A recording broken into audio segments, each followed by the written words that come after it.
I'd now like to introduce Stephen Burke, Director of United for All Ages. Rich will be talking to us today about intergenerational models and relational care. Thank you, Verity, and hello, everyone.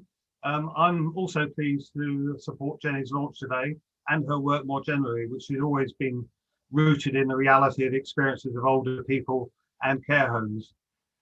Amongst many things, the last 8 months of the pandemic should have convinced us all of two particular things. First of all, the importance of relational care and having meaningful relationships, particularly in care homes. And secondly, the need to bring generations together, build relationships and understanding and trust between young and older people. So I'm particularly delighted that Jenny's new book has featured intergenerational care. Going back 8 months and back to March 2020, before COVID in the UK, we'd seen a huge increase, a massive increase in intergenerational projects in care settings. And we'd also had planned for the end of March, the first National Intergenerational Week. So lots of things were happening. And I want to just talk about three things in particular. First of all, the benefits of intergenerational care and mixing.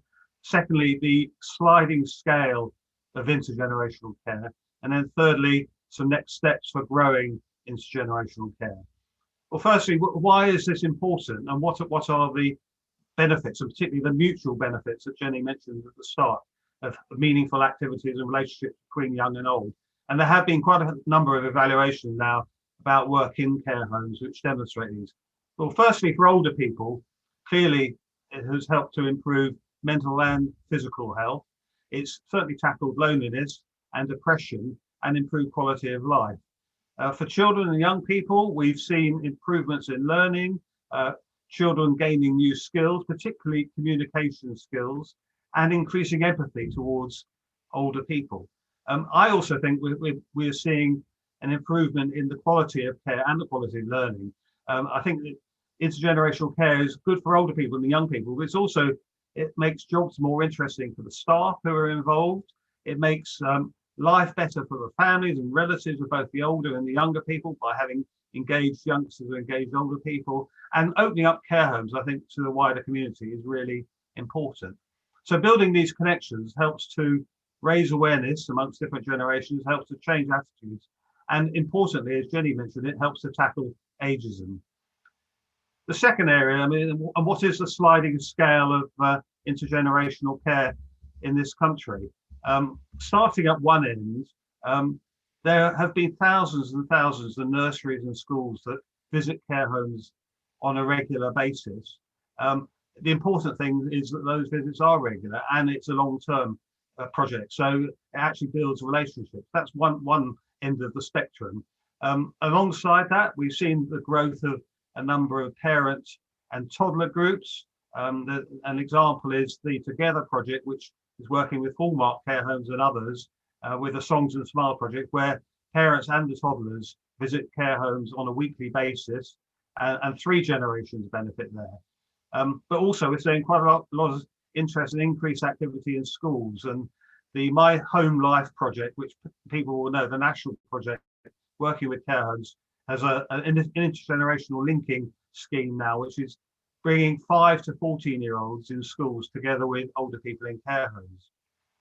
But ultimately, and this is what's featured in Jenny's book, the model which we're all working towards is co-located care, where you have a nursery on a care home site. And Jenny's book mentions 2 in particular, Apples and Honey Nightingale in Southwest London, and Judith is on this Zoom meeting today, and Wren Hall as well in Nottinghamshire.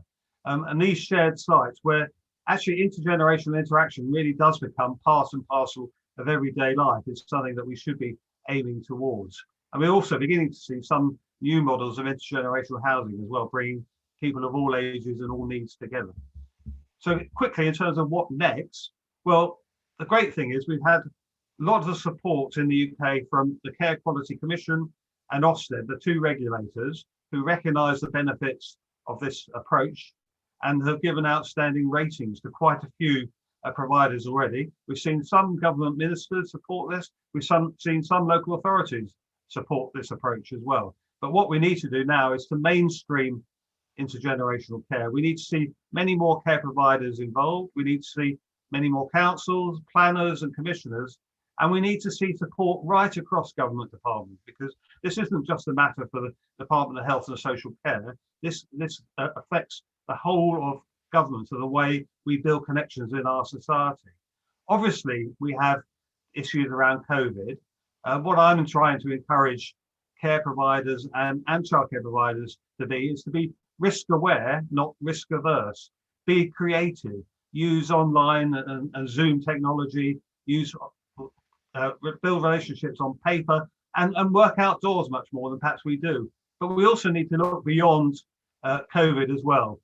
But the great thing is that Apples and Honey Nightingale are still managing to undertake quite a lot of intergenerational care work despite COVID. They're using their outdoor spaces, their lovely gardens.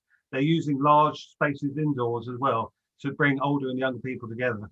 What we need to do is look at how we rebuild and restart intergenerational care. And I truly believe that Jenny's book provides us with the inspiration to help build a Britain for all ages. Thank you, Verity.